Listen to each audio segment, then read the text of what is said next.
All right, let's start with the Supreme Court. Peter, I turn to you. What is at stake here with Donald Trump getting on this ballot? Well, I mean, at stake is everything. But I will say, I was watching earlier on MSNBC. There was a lot of legal debate about this, about how strong the case is. I mean, I must say I've become so cynical about this court in particular. I mean, this is a political court, and this is a political case. And I don't think that a court that has, is it 3 Donald Trump appointees, including and another Republican appointee whose wife has been advocating on this issue, is going to be making a legal case here. I think when you see a political decision, much like Bush v. Gore. I mean, I'm old enough to be in Tallahassee covering that when the Supreme Court came down. Then it was a straight line political vote. I think there's a lot of legal issues to be discussed, but I think the answer is done. Okay, but you don't have to wonder. Did Trump appoint 3 judges? He's out there saying it. He is like a mob boss, threatening them. I saw his lawyer on TV looking straight at the camera going, Brett Kavanaugh, he's going to come through for Trump. What is your take on that, Eddie? Well, I mean, we don't take Trump to be the most ethical kind of guy on the planet, And so that kind of quid pro quo, that kind of transactional approach to... Is how he rolls. But are we a nation of laws? Are we a constitutional republic? Does the 14th Amendment actually mean anything? Here we are at one of those moments that really will become a defining moment in terms of what kind of nation. But Eddie, could I ask you just very quickly, it's my argument that this is a political court that is going to vote on political lines, which happened Bush v. Gore. I'm just curious from a historical perspective. I mean, has the Supreme Court ever been a non-political entity? No, justices are not. As Eric Siegel has said forever, my favorite constitutional law scholars, judges are not justices. The Supreme Court is just politicians and roads. It's always been that way. Your question was, what's at stake? And I think this is the most important Supreme Court decision maybe of our lifetime. It's similar to Gore-Bush. I mean, they may be deciding whether or not Donald Trump can be president. So I would say, and I've heard from a lot of con law scholars who look at these cases all the time, this is one of the most consequential decisions the Supreme Court will ever make, whether or not Donald Trump can be on the ballot. What I don't really understand about that motivation of making a political decision, even if Donald Trump did appoint them, in a fascist society, under an autocratic government, they would be marginalizing themselves. Right. So what I don't really understand, and they haven't completely ruled in every single case as horribly as I would have expected. Yeah. And John Roberts is trying. So my small glimmer of optimism is that they can at least look out for their own self-interest. Their self-preservation.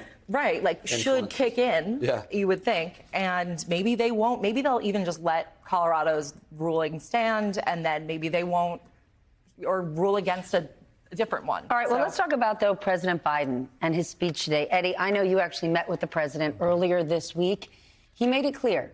He stood on the podium, he looked at the American people, and he said, Donald Trump is a threat to our democracy. Yeah, and then he asked, I think, a very important question.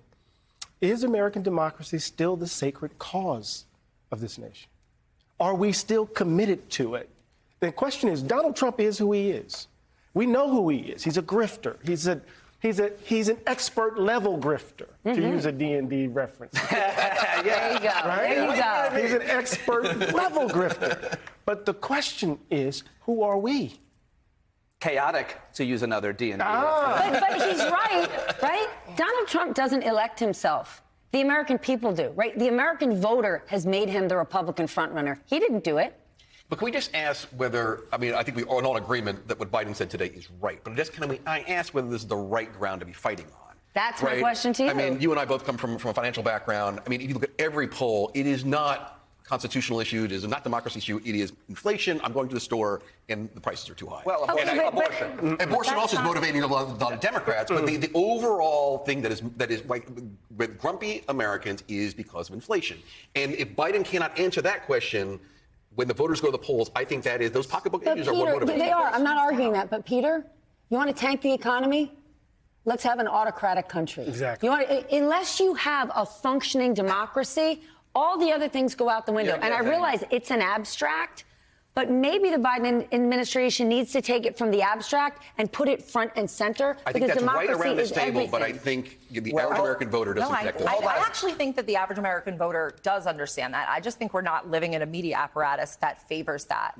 And I think that we're really not, most people are not going to be making their voting decisions based on this conversation. Why But not? I wish they would, to be honest.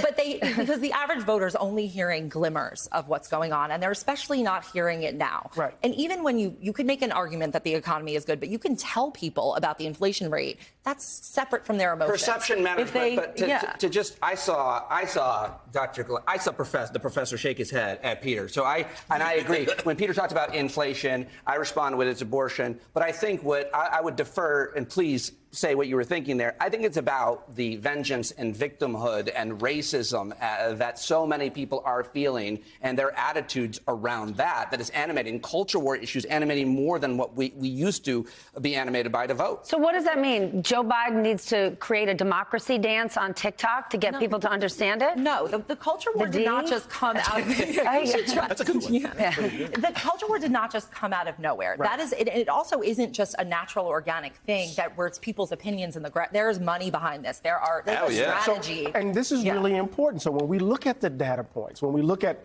what he's done in terms of the economy, when we look at employment, when we look at gas prices, when we look at all of those things, you would think his approval numbers would be off the charts, but they're not. Why? Because underneath it are these cultural issues. There are folks who believe that the country that they're facing an existential threat.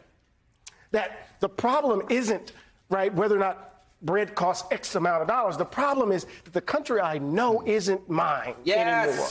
And if Biden doesn't address that, particularly when you have particular folks who oppose the Democratic Party or oppose him or whatever, who believe that the only way to save the country is to throw democracy into the damn trash Are bin. those the swing voters he needs to win? No, the swing voters need to understand that if they're silent in the face of those folks who believe that they're facing an existential threat, that they will be complicit. And if they don't do that, then they're comprehending. I hope you're right, but I still think Maricopa County, Montgomery County, Pennsylvania, these suburban voters who are the swing voters are not thinking about that. They are thinking about kitchen table And issues. that sounds familiar. Okay, but There's you know not what? a limited number of swing voters. Our voting turnout, our turnout rate is not even close to 100%. So you have all these people who are just not engaged, not paying attention. And why would we not? If I were President Biden, I would be trying to make the argument that a multicultural democracy does not mean that you are losing your country. It means that more of us have a role in this country. And that is a good thing. I think that is a message that resonates with a lot of young people.